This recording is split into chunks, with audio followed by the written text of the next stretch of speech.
दोस्तों आज शुरू करते हैं संधारित्र तथा परावैद्युत के कुछ सवाल आपको वीडियो की शुरुआत में ही दिखा दिए गए थे।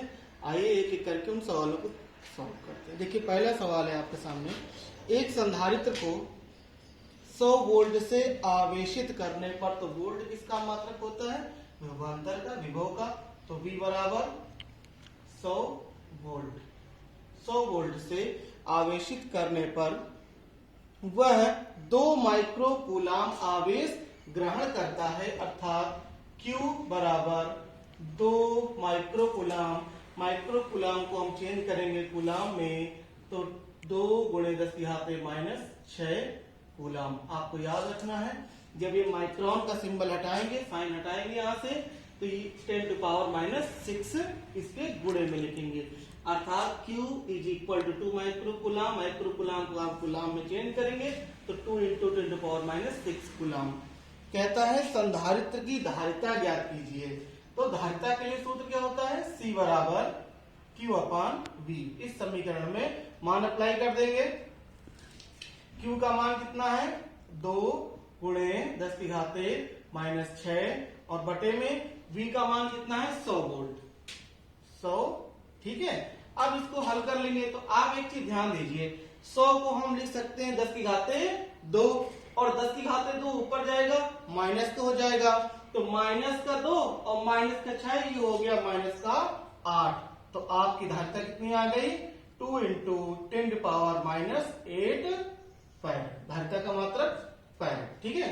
इसी तरह दोस्तों अगला क्वेश्चन है आपके सामने, पृथ्वी को 1.28 × 10⁻4 किलोमीटर व्यास का एक गोलाकार चालक मानकर उसकी धारिता ज्ञात करनी है। बहुत अच्छा सवाल है, चलिए देखते हैं।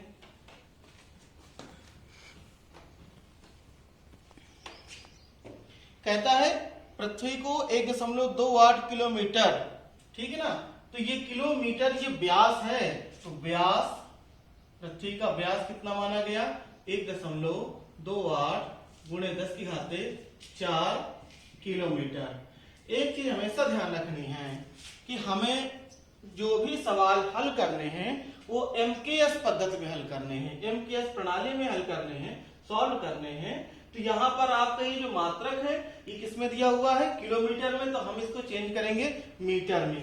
1 किलोमीटर में 1000 मीटर, तो यहाँ पर आप लिख सकते हैं 1.28 × 10⁴ × 10⁻³ मीटर, ठीक है। ये हो गया। अब ये तो व्यास था, आपको ज्ञात करना है इसकी धारिता। तो ये पृथ्वी कैसी है? गोलाकार है, तो ये जहां आपको धारिता ज्ञात करनी है, तो यहाँ पर पृथ्वी एक गोलाकार संधारित्र की भांति व्यवहार कर रही है, इसलिए यहाँ पर जो सूत्र लगाएंगे वो गोलीय संधारित्र की धारिता का सूत्र होगा, अर्थात C = 4πε0 R। R क्या है? त्रिज्या। हमें दिया क्या हुआ था? व्यास। तो इस त्रिज्या का मान निकाल लीजिए। त्रिज्या क्या होती है? व्यास का आधा, ठीक है। आप इसको हल कर लेंगे, यहां से R का मान साइड में कहीं निकाल लीजिएगा। 1.28 × 10⁻7 पूरे का बटे 2, आधा कर देंगे इसको तो कितना आ जाएगा? 6.4 × 10⁻7, ठीक है।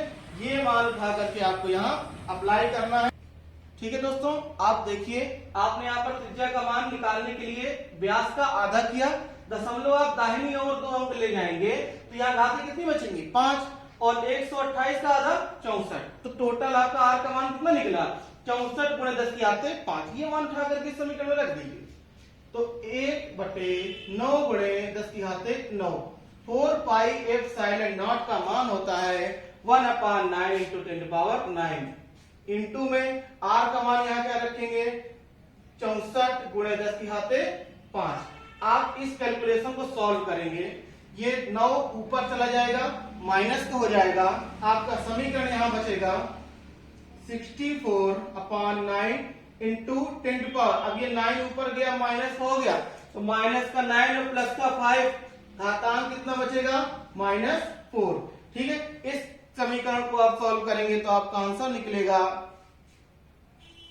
C = 7.1 into 10⁻⁻4 farad. एक समय क्वेश्चन तो ये सॉल्व हुआ। अगला सवाल आपके सामने कहता है 12 पिको फैरेड का एक संधारित्र 50 वोल्ट की बैटरी से जुड़ा है। तो ये 12 पिको फैरेड, फैरेड किसका मात्रक होता है? संधारित्र की धारिता का। तो आप लिखेंगे C is equal to 12 pico farad. मैंने आपको बताया है एक बात, हम जो भी क्वेश्चन सॉल्व करेंगे तो ये हम एमकेएस प्रणाली में सॉल्व करते हैं, ठीक है। तो इस पिको फैरेड को हम चेंज करेंगे किसमें? फैरेड में। क्या लिख सकते हैं? 12 इंटू 10⁻⁻12 फैरेड, ठीक है। धारिता का मान हमने क्या निकाला? 12 × 10⁻12 फैरेड। कहता है 50 वोल्ट की बैटरी से जुड़ा है। तो ये वोल्ट V बराबर 50 वोल्ट।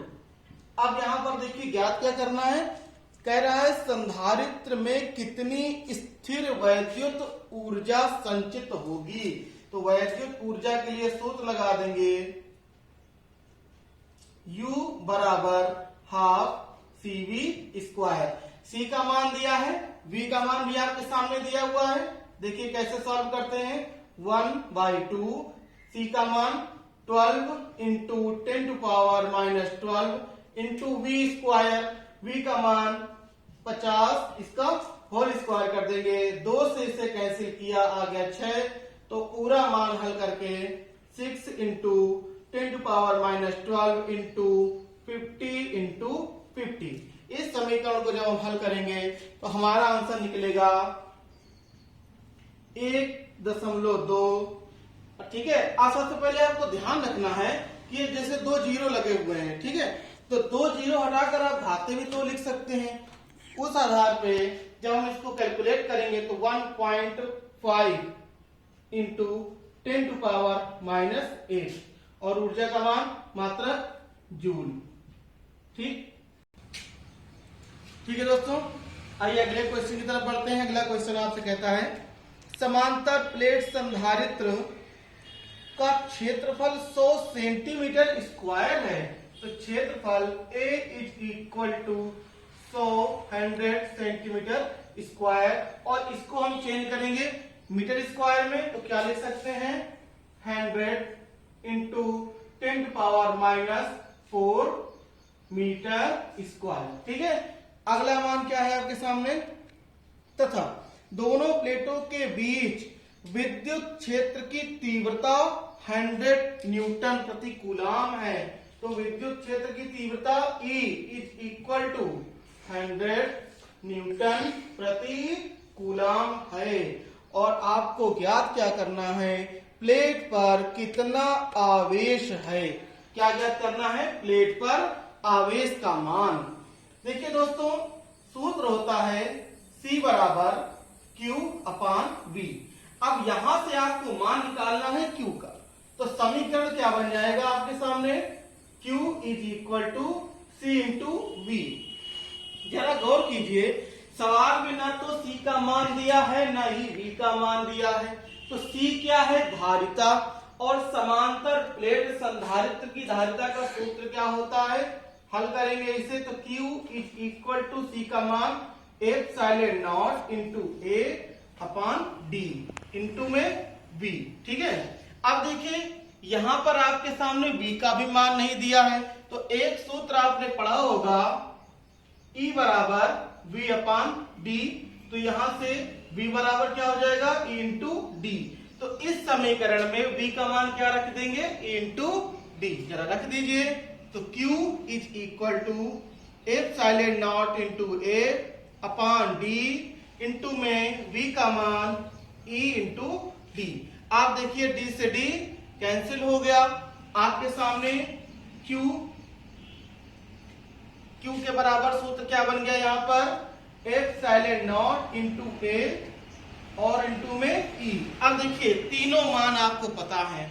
ε0 का भी मान, A का मान दिया हुआ है, E का मान भी दिया हुआ है। आइए इन तीनों पदों के मान रखते हैं और सवाल का आंसर निकालते हैं। तो Q इज इक्वल टू ε0 का मान होता है 8.0 85 इंटू 10⁻⁻12 इंटू में आ जाइए। ए का मान कितना दिया हुआ है 100 इंटू 10⁻⁻4 रख दीजिए।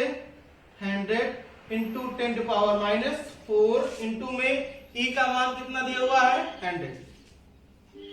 ठीक है, अब एक चीज दोस्तों ध्यान दीजिए, ये लिखा हुआ 100 और ये लिखा हुआ 100, यानी 10 की घाते 2 10 की घाते 2, टोटल कितना हो गया 10 की घाते 4, और ये कितना है 10 की घाते -4। तो ये 10 की घाते 4 और -4 आपस में क्या हो जाएंगे, ये कैंसिल, हट जाएगा, कुछ नहीं बचेगा।